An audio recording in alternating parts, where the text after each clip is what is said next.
เสื้อผ้าบ่งอหลีเออว่าจะ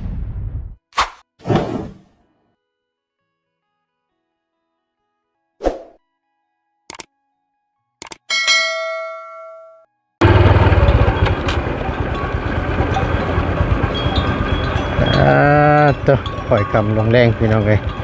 นี่แต่งัวบานนี่โอ้โหเห็นหมักเงี้ยหมักไผ่ละบานนี่อาบน้ำแรงประตูสิไปเฉยบาทนี่นะบุยสิไปใช้น่ะ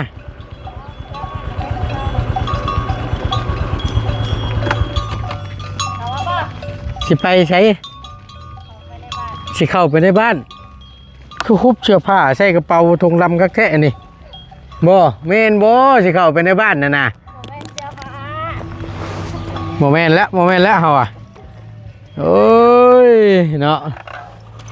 มาพี่น้องเลยกราบทักทายสบายดีและสวัสดีอีกครั้งหนึ่งเด้อพี่น้องพอดีทางประตูนได้เข้ามาเยี่ยมยามทางน้องสีไซอีกห้อมหนึ่งมุดเข้ามาแต่ก็ล้นเติบเลยพี่น้องเลยมาอีกเหมือนนี่เลยเนาะหอบผ้าหอบแพร่นี่ระบาดนี่โอ้ยสร้างเป็นทะเลนี่สินีป้าเครื่องนี่ป้าเครื่องผ้าของอีกระบอมันจะดีกับลำงามกันเลยเนาะสีใสฮะเจ๋อร่อยเอามันจะเป็นยังเนาะสบายดีสิไปใช่ไหมจับเจือเอาเครือมันให้เขาเอาเครือมันถ้าโมเมนต์นั้นบ่โมเมนต์กระเป๋าเสื้อผ้าบ่งอหลีเออเพราะว่าอันยัดไฉมาจักเกิดทำท่าเครือมันพกไว้เชื่อเอาจะเอาให้เขาปลูกบ่มาสาวตกใจบัดจุดอกพี่น้องเลยบ้าว่าไม่วันนี้สิฮุบเสื้อผ้าไปทั้งใดอีกเล่บ้านเนี่ยว่าไปนำทีมงานบ่โอ้ยเนาะแม่เสือเมนูไว้เอาเจ้าน้ำชมมาต้อนบักละเพิ่นสีใช้เพิ่นโดยนุบมือบอโนบิกโก้ยพอมันชื่อยังจำไม่ได้เนาะหาเสือนุ่งกันเอาไปหาเสือนุ่งก้อนว่าฉันเสือเอวร้อยว่าฉันป้าตัวแม่นบ่ฝนสิตกเนาะอากาศโรบเมาได้พี่น้องเลยแต่ว่าคึมไม้ดีได้บานนี่นะป้าหมักยังเคยหนักไผ่บ่หมักไผ่พี่น้องชุกเรียงชื่ออยู่น่ะคักชุกระบ้าจอยนี่ชุกคักระบ้านี่ต้นได้สิคือเนี่ยนะมาหาวันหมักไฟมาขอหมักไฟเราก่อนหมักแง้วเนาะมันหมักไฟบ่พิษบ่ตุนกันเลยโว้ยขอโทษขอไฟได้ไรแป๊บนึงเอาใจไม่เย็นชฟฟี่ก่อนพี่น้องปวดแขนนะเพื่อนกระยามันกินด้วยนะเพิ่งเสียนิบไหมนี่เสียนิบอยู่บนมวยนิบจนประจักยาละจะพบเป็นยังเสียงเบ้าลังๆเอาซีเป็นบริยินได้ใหญ่เป็นเบ้าแล้วบัดนี้ไปตัดผมให้คือรอแท้นี่ใครตัดให้นะตัดเองแม่บ่เอาตัดผมก็เป็นน้อยผมไปห้านก็ได้หรอฉันคำบอกได้นะแต่งเดินส่วนตัวบ่เบ้าลีนะคุณบ่ให้ตัดงัวตัวน้อยสีมือบ่ธรรมดาได้ตัดเองแซ่บบ่ตัวเบิดไอ้บ่เอาพี่น้องไงแกพบเจอพุทธพ่อล้นเติบแหละตั้งแต่ไปกินรถลูกแหละไปกินรถโอเคไปบัดไปก็ได้เนาะป้าละบ่นี่ก็ดีแล้วเอ้านิดเดียวจังหน่อยสาธุแหละใหญ่แหละตั้งปีแล้วนะ3 ปีกว่า3 ปีกว่ายานมแหละ ดีละเนาะไปใส่มันก็สะดวกสบายคือว่าหั่นแหละ ปะตั้งแต่มือมาแต่บ้านน้องโพนพุ่นแหละ บ่ เลยแล้วก็ปะเพิ่นเลย มาแต่บ้านหนองโพนหนองโพนเฉย น้องชาย อ๋อบ้านน้องชายพุ่นนะ เลย อืมแซ่บติมักบ่ฮะน่าอืม น้ำยังไงนี่ ไปไปกิน น้ำยังน้ำมะเกี้ยงบ่ น้ำช่วมเพิ่นว่า น้ำช่วมโอ้ยบุกินก็ยาฉันน้ำช่วมมันนะ เนาะมืดละบันนี่เริ่มมืดละบันนี่ เลย โมเมนมืดอย่างนี้มืดเครื่องปลูกกองพังนี่นะ เลย เต็มคืออยู่มักซีรีก็เริ่มใหญ่เลย นี่ละ ไม่เอาไปเชื่อนี่ เอาให้เจ้า เอาให้กัน เลย ใจแมนบอ โอ้เขาปิดแต่เช้านี่ ฮะ ยันทงมันขาด เจ้าเชียวไปให้พื้นประจักษ์ บ่ ฮะก็ดี บ่ดีหั่นแหละ บอ เลย นอนบอ อ่อนอยู่ กินกับลาบเนาะ ซ้ำนี่บ่ได้กิน เอาจันว่าไปฝากพี่น้องทางในบ้าน บ่ บ่ได้ไปทางใด เคยเห็นจะมาแต่พุ่น แม่นบ่คือตาดี เพราะ แท้ ว่าคือไล่งัวมา มาแล้วพ่อ ตกใจหมด มาแล้วพ่ออันงัวเพิ่นตันทางเลย ก็เลยให้งัวเพิ่นไปก้อนว่ะ ตกใจหมัดนึกว่าสิไล่งัวเข้ามาไม่ เบิดแต่ๆเนาะเครื่องปลูกของฟางแถวนี้ มา อ๋อเบิดดีแล้วบ่น่ะ เบิดละ เพิ่นอยากแห้งอีหลีนี่หิวแห้งอีหลีนี่ เพิ่นกินน้ำมันมื้อ เอากินโดดเปิดไว้ให้เพิ่นนั่นแหละป้าหน่อยเนาะของฝากโมเมนต์ของฝากเว้าของปลูกเว้าไปได้บ่ตูน เลาะ กัน เบิ่งบ่ เนาะเบิ่งดูหาใหญ่เพิ่นแหละอันนี้ หาผักมากินบ่ ฮะมีผักหยังแน่ ผักมีลายอยู่ผัก หลายอยู่บ่ เลย โอ้คักแล้วพี่น้องเอ้ยโพ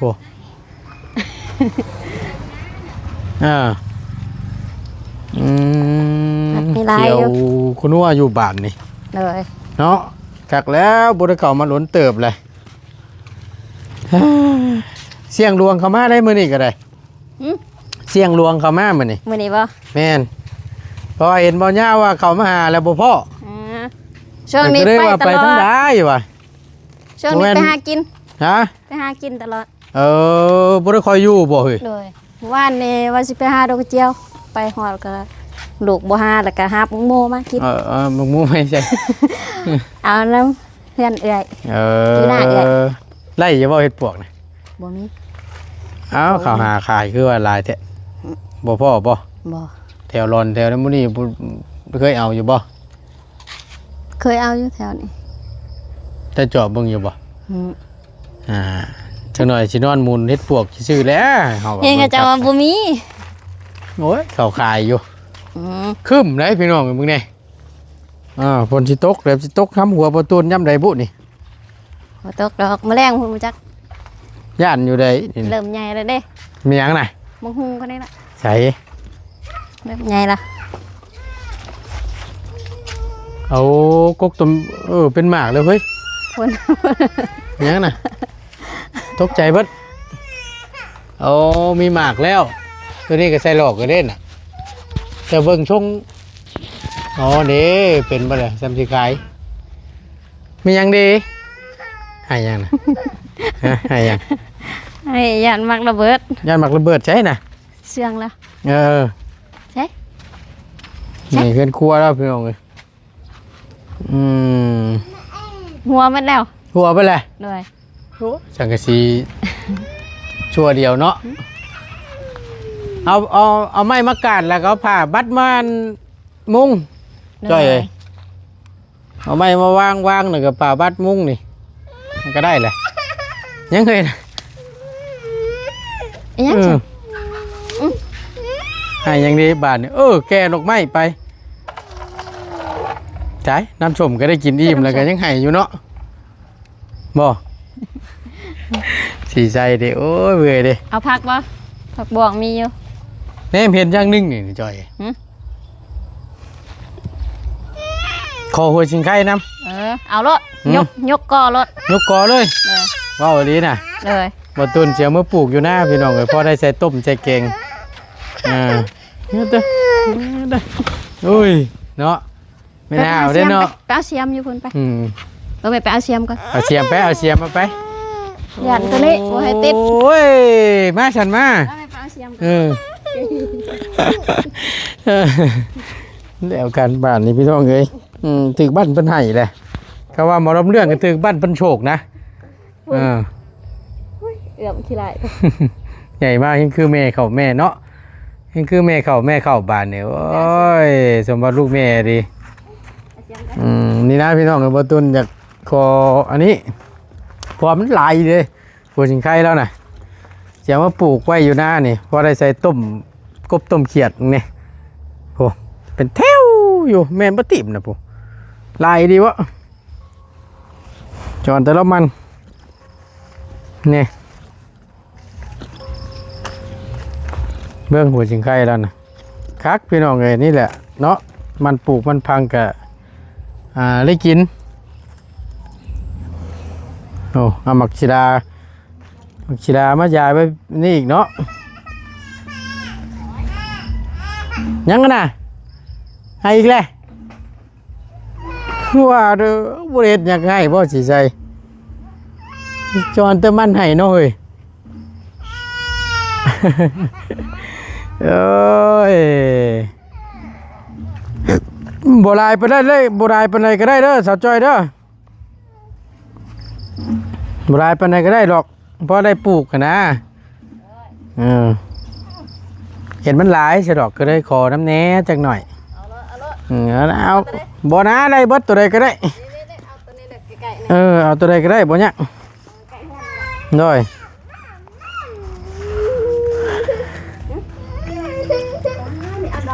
เอาวันชินบ่มันนี่คือดีกองแรงตุยๆอยู่เอากูตายบัตรเพิ่นสิให้กันเนาะมึงแน่คนขโมยน้ำชมเลยนะคนไปรักน้ำชมตัวเลยนะเฮ้ยเรียบร้อยบาทนี่เอาแล้ว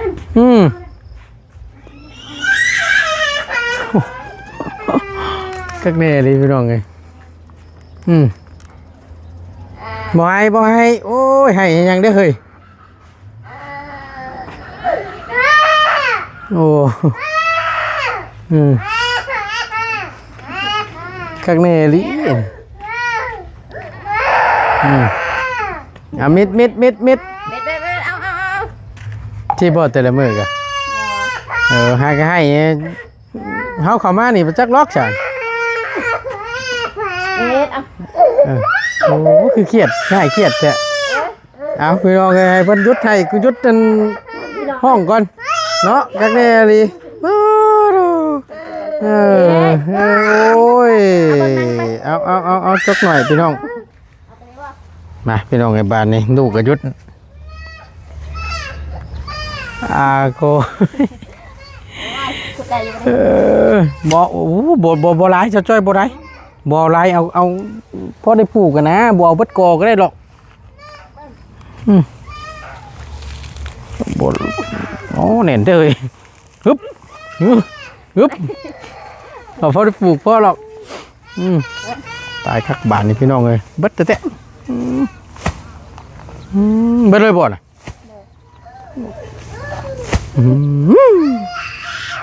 ตายคักบ้านนี่พี่น้องเลยไปบอกเอาเครื่องนึงเจ้าเราเบิดเงาเลยนี่เนาะแม่ลิโอ้ยมาบัดนี้มาไปใจสิขาดแล้วนั่นตายคักบ้านนี่พี่น้องเลยเอาโอ้ยมาเสร็จเอาหางมันนองปลาตัวสาวจอยเลยเจ้ากะตัดซะเห็นปงไม้เอาแล้วโน่เฮ้ยช่างเป็นแท้คุยพี่น้องเลยลูกกับพ่อลูกเราปะ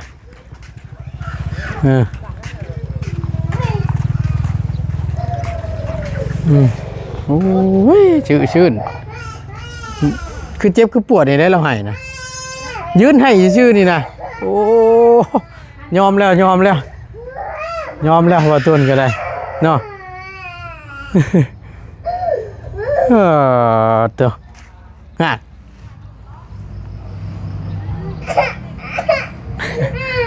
คักแน่ดินี่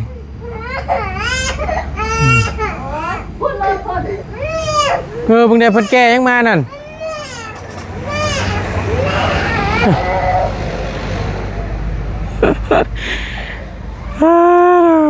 พี่น้องเอ้ยนี่แหละบัตรเพิ่นให้ก็ได้บัตรเพิ่นบ่ให้ก็ใครแน่บัตรเพิ่นให้โลดก็บ่เข้าใจเลยเนาะเอานี่แต่ว่าเดี๋ยวประตูนจะตัดอันนี้หัวสิงไข่ใบมันหนองแล้วสิเอามือปลูกพอดีช่วงหน้าฝนมันก็สิลงมาแล้วพี่น้อง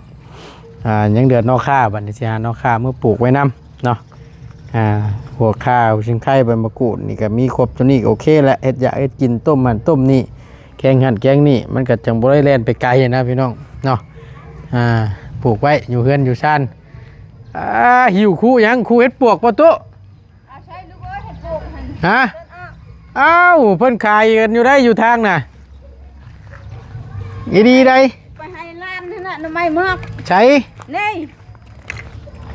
หน่อไม้มุกโอมุกหน่อไม้หน่อไม้โอ้ไผเอามาให้หลาน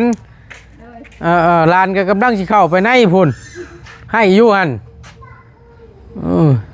ไล่หน่อไม้มาให้หลานหน่อไม้มุกหน่อไม้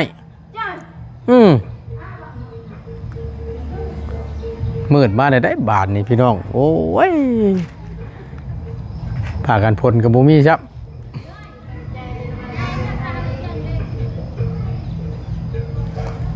มันสิบ่ได้อัน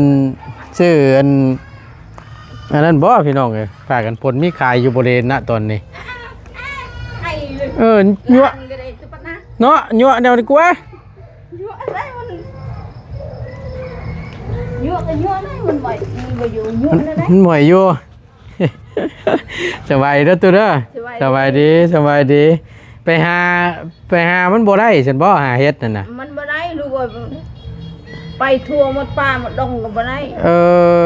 สิเพิ่นออกมาหลายบ้านนี้คือบ่เพิ่นออกมาขายตามทางเงินเพิ่นเอามาแต่ไสจ้ะโอ้โหใครก็ไปหาก็เห็นได้หมดมือ2มือบ่ไปหาเฮ็ดยังบ่มีประดับยอมแหละจังว่าแท้บัดคนอื่นมันบ้านอื่นเบิ่งในเพจมันคือว่าหลายเลยนี่นะอยู่โรงเห็นนี่อยู่บ้านนาแพกนี่อันนี้มันออกแถวนี้บ่มีเนาะบ้านอื่นก็บ่มีพักแน่ลีซะบ้านนี้เฮ็ดได้มันสิบ่บ่ยันมันทะเลฮอดอันมื้อกันประจักษ์ยันบ่ฮอดตอนฮอดเดือนมันเด้ยังบ่ฮอดตัวใดมันดอตัวใดมันอันนั้นได้เฮ็ดแม่นตัวดอตัวงามได้เฮ็ดป้าเฮ็ดคือเข้าเลยเนาะก็แบบคือเฮ็ดนะตัวรอตัวงั้นตัวใช้กระดอกเกี่ยวไว้ใช่งั้นก็เนี่ยเฮิงแล้วถ่าเนี่ยนิดนึงโอ้ยเราเปรียบเทียบครับคุณผู้ชมนี่คือนี่คืองั้นเฮ็ดตัวใดมันออกไว้ก็เป็นได้กินไว้เนาะตัวใดมันดอกก็ได้กินไว้โดยชาก็กินชาใช่ปู่ใหญ่บุญมีไปทั้งใดโอ้ยเราเข้างานแล้วดิหั่นเข้ากะกลางคืนบ่ยักมื้อนี้ยันเฮ็ดล่วงเวลาบ่จักวันนี้มาแต่เช้ามาได้ 4:00 น 5:00 นเราไปเฮ็ดงานคือเก่าแล้วบ่เฮ็ดได้ลูกเอ้ยเงินเขาเก็บลาการบ่มีพอกินก็ต้องไปเฮ็ดเวียกเนาะก็ไปเฮ็ดเวียกขอเฮ็ดน้ำมูกอันนี้เขาออกเลยเขาเอาไปเฮ็ดอยู่ไสน่ะนี่ผมเคยเลยเฮ็ดงานเก่าหั่นน่ะหม่องแบกปูนนั่นบ่กันบ่ได้หาเงินก็เอาใช้ลูกเอ้ยเวลาเขาเก็บเพื่อนละแสนเพื่อนช่องแสนเอาให้ส่วนรวมเนาะเก็บอยู่ในบ้านในช่องเนาะแม่นเทื่อละแสน2แสนคือเว้าหั่นแหละเอากโลเก็บให้ยาพอเอาเงินเขาออกก่อนส่วนรวมนี่บ่เอาเงินยาพอเปิดนึกว่าไผเฮ้ยมืดแท้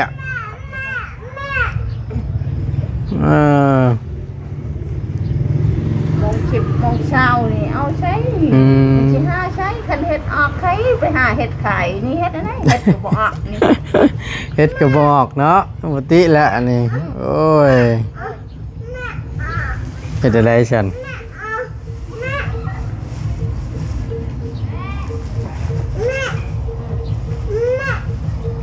ยังบ่ทันมาอยู่เราก็ได้แล้วไปแล้วจักมื้อแหละ เอาวานนี้ก็มื้อนี้ โอ้หากะ มื้อนี้ละ หากะไปเฮ็ด2มื้อนี้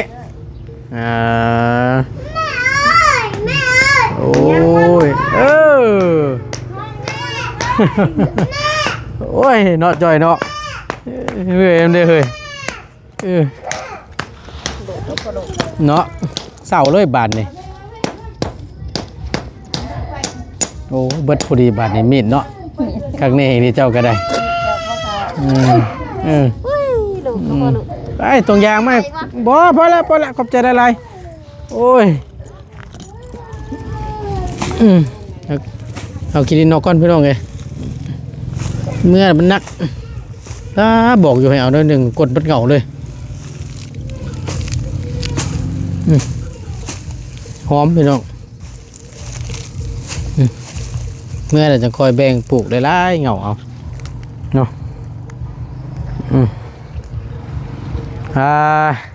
ยันทำโอทีประจักษ์พ่อใหญ่บุญมีนี่เนาะ